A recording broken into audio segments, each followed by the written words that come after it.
Hey guys, there is absolutely no way for me to adequately convey just how important the content of this video is. Our wise overlords have decided that it would be a good idea to engage in a cyber war with Russia, simply because they believe, and without evidence, that the leaders of Russia are the ones that released the emails that showed just how corrupt, deceitful, and dishonest Hillary Clinton actually is. The emails have exposed Clinton's corruption and the fact that her campaign staff is acting deceitfully during the election process. And in the hysteria, instead of dealing with the truth of the email's contents, the knee-jerk reaction of the present administration is to start a cyber war with Russia.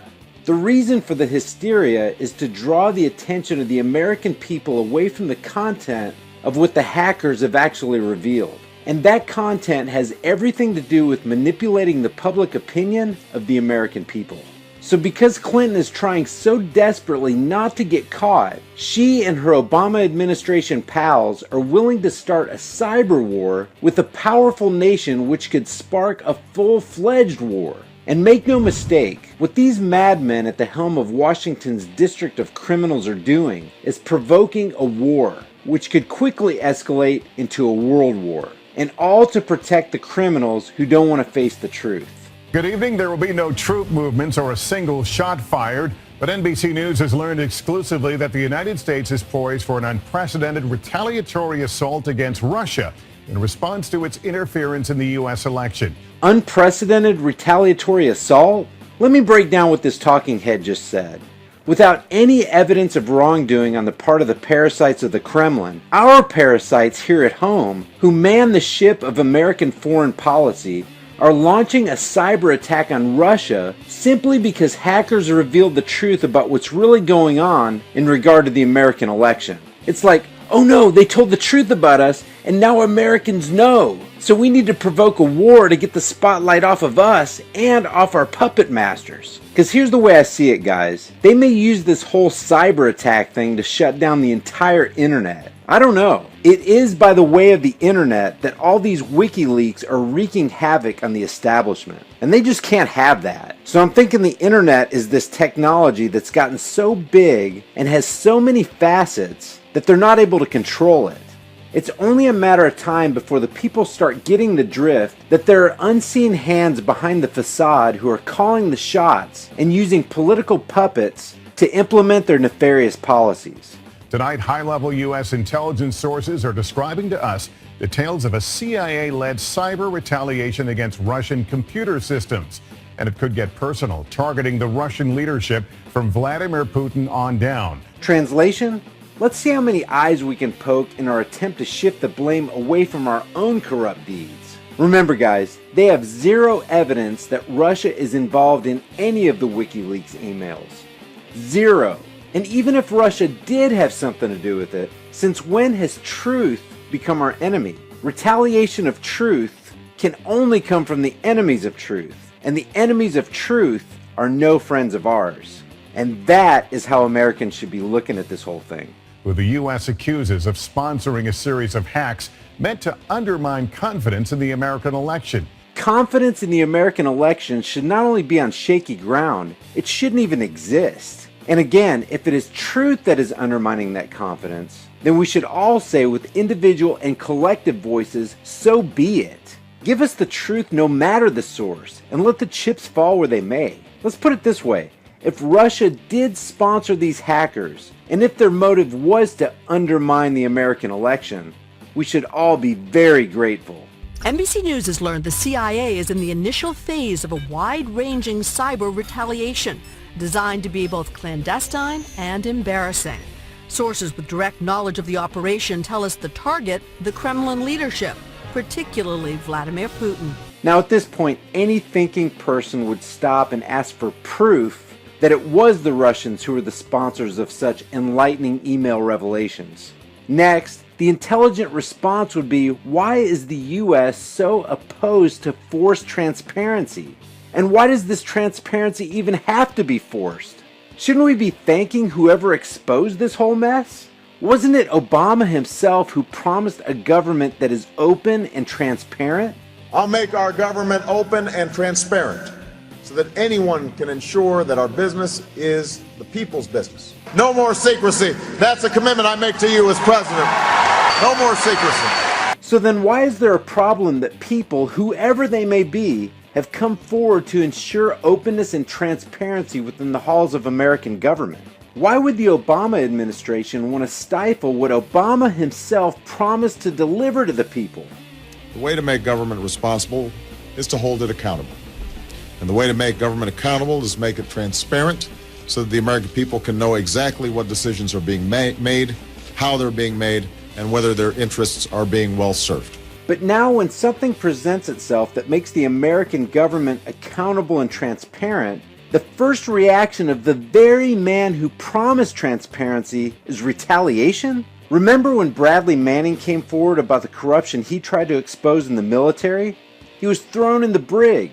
When Edward Snowden came forward, giving the people a glimpse into the corruption of politicians and their unwarranted surveillance on Americans, he became a marked man who had to run for his life. When Assange promised to upset the apple cart of the inhabitants of the District of Criminals, they wanted to get him. They wanted to bring him in. Seems to me that politicians like Obama and Clinton can talk a good talk about transparency, but when it comes to actually shining a light on the dark deeds of American politics, they scramble to not only extinguish the light, but they seek to harm the one who happens to be shining that light. For a long time now, there's been too much secrecy in this city. The old rules said that if there was a defensible argument for not disclosing something to the American people, then it should not be disclosed. That era is now over. Starting today, every agency and department should know that this administration stands on the side not of those who seek to withhold information, but those who seek to make it known. Those who seek to make known uncomfortable and damning information are pursued and threatened. This joker right here is a liar. But not just this joker. We shouldn't trust any of these criminals. If ordered by the White House, the CIA could manipulate things as specific as the banking accounts and personal phones of the Kremlin leadership. There's a great deal of offshore money that has moved out of Russia through the hands of oligarchs.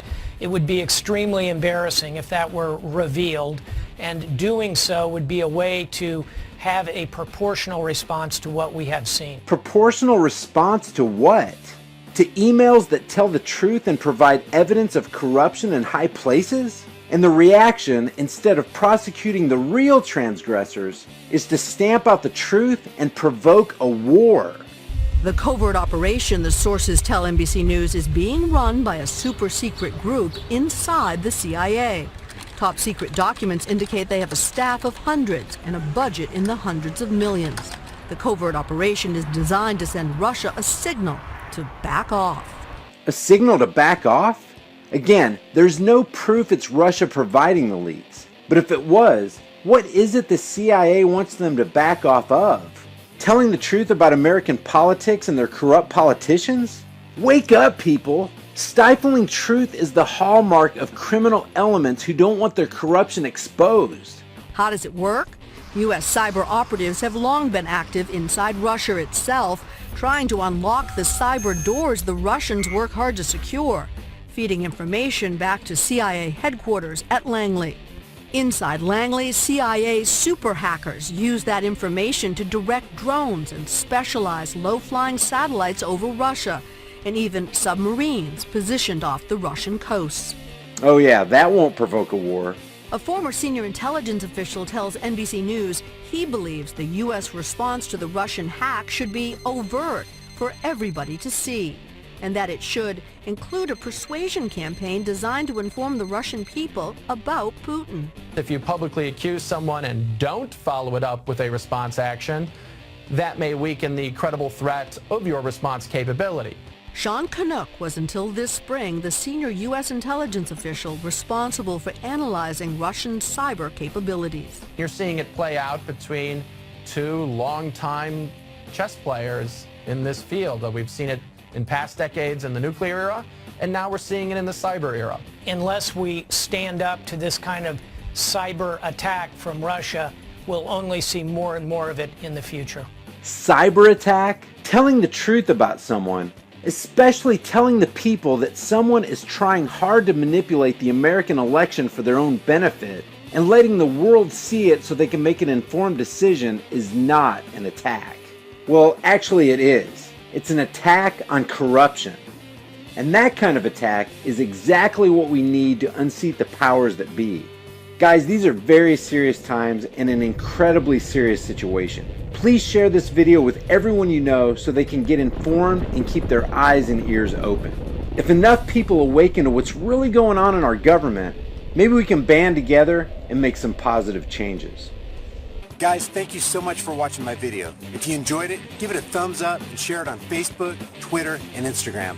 If you want to see more videos like this, click that big red subscribe button down there, and as soon as I upload a video, you'll be one of the first to see it. If you want to support this channel, pick up one of these hard-hitting, conversation-starting shirts. You'll find the link in the description below, along with a plethora of other hard-hitting, high-impact designs. Remember, guys, the price of freedom is eternal vigilance.